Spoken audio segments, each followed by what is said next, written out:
Robert Mueller. The New York Times reported that President Trump won't agree to an interview with Robert Mueller unless Mueller first proves he has evidence that President Trump committed a crime. That was based on an interview with you. Is that the current condition? Yeah, but I have to modify that a bit. Just look at my quote. My quote is not evidence of a crime. It's a factual basis for the investigation.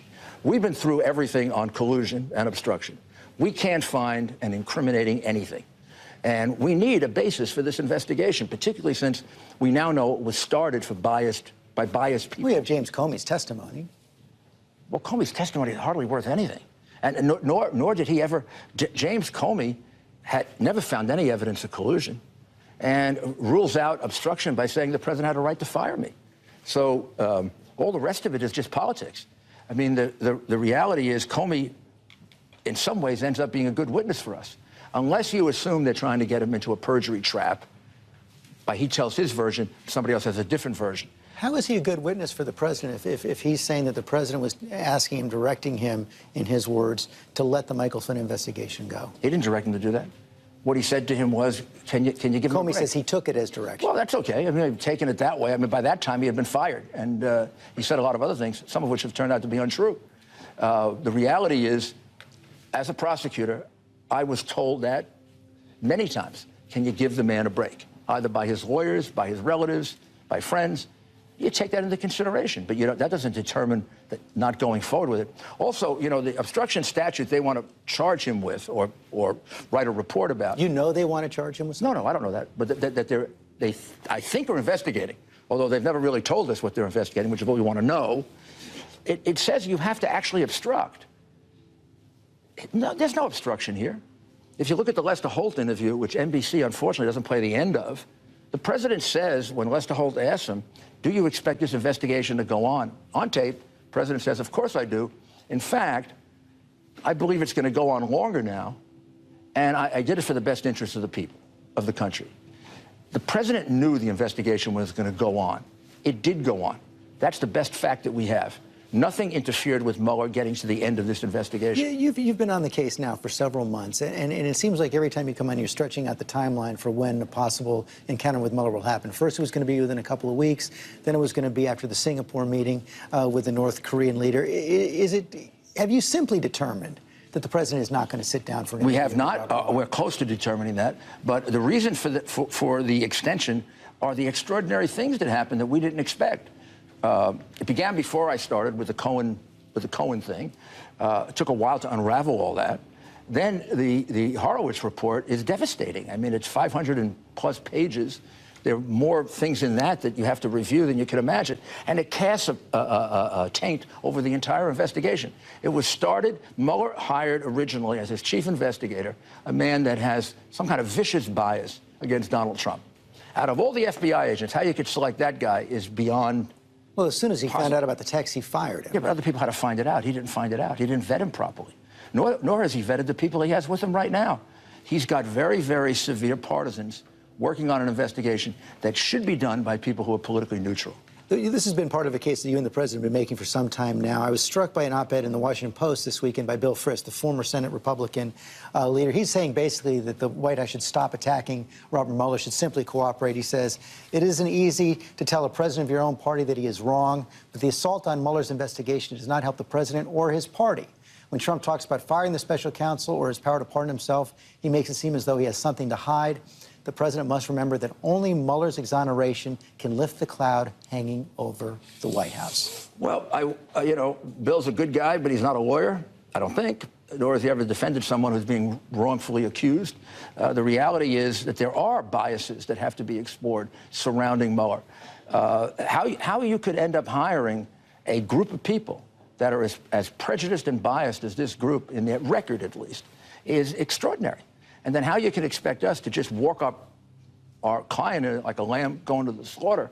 We wouldn't be lawyers if we were doing that. George, he wants to testify. He believes... It's hard to believe that anymore, Mr. Mayor. Well, it is hard to believe, given all the things that have been shown about how tainted this investigation is. This is the most corrupt investigation I have ever seen that the Justice Department is allowing to go forward. I've never seen an investigation with texts from FBI agents, now 7 of them, that have such extraordinary bias against the person. Those predated Robert Mueller. Well, that's the investigation he inherited, with a lot of the testimony that he inherited. And then he went ahead and didn't do anything to purge himself of that. He fired him. He fired him after somebody else found out. Well, how about looking at the texts of all of his people? Does his number 2 guy, his number 3 guy, his number 4 guy have similar texts in which they're talking about how much they hate Trump? I don't know. Final question. They shouldn't react that way. The president has also put out tweets questioning the constitutionality of the special counsel. He said the appointment of the special counsel is totally unconstitutional. Despite that, we play the game because I, unlike the Democrats, have done nothing wrong. Is that going to be part of the president's formal defense that the special counsel? Well, that's based on several articles, the most prominent of which from Professor Calabrese, in which he argues that given the way this particular independent counsel was appointed, it's unconstitutional. Frankly, we haven't really researched that with the depth that we should to see if we would raise it. Of course, you raise every argument in favor of your client. So it would be hard for us to reject that from such a prominent person as Professor Calabrese. Mr. Mayor, thanks for your time. Thanks. Rudy Giuliani, how are you, sir? How are you? President's attorney as well. And it seems like over the weekend you made some news that it seems like you're moving more and more against the idea of the president sitting down with Bob Mueller. That could be true, yeah. We haven't made a final decision. There's still a slight opening. What I said was we've been going now for a year and a half. That other investigation, 9 months before it, they haven't come up with a scintilla of evidence, no facts, that the president had anything to do with Russians. As the president tells me all the time, I don't understand this investigation. I never talked to the Russians. I never did anything with the Russians. How can they be investigating me? Well, that's what we're asking him. Why are you investigating him? You're certainly entitled as a defense lawyer to what's the basis for this investigation. We don't see any. You show us something, we got something to answer to. Otherwise, you're conducting a totally illegitimate investigation. And I think a lot of people have come to that conclusion, including my friend Alan Dershowitz, who has written a fabulous little book about how this would be totally unconstitutional. Mr. Mayor, you said you still leave open a slight opening. What would that slight opening be? If they had some narrow questions about collusion where they're confused about, did he find out something, did he know something, did he talk to anyone, we'd be happy to give them answers to that, so long as we knew they were concluding it. But when you say narrow questions about collusion, are you closing the door on talking about the potential for obstruction of justice? Well, we think obstruction is we just get knocked out legally. I mean, under Article 2, he had the right to fire Comey. Comey said he had the right to fire him. The report would almost say it was a complete abdication of responsibility. He didn't fire him. The Horowitz he was report. crying out to be fired. And his explanations are perfectly lawful. The Lester Holt interview, which is used very often on NBC, and they cut off the end. In the Lester Holt interview, he gives a total defense.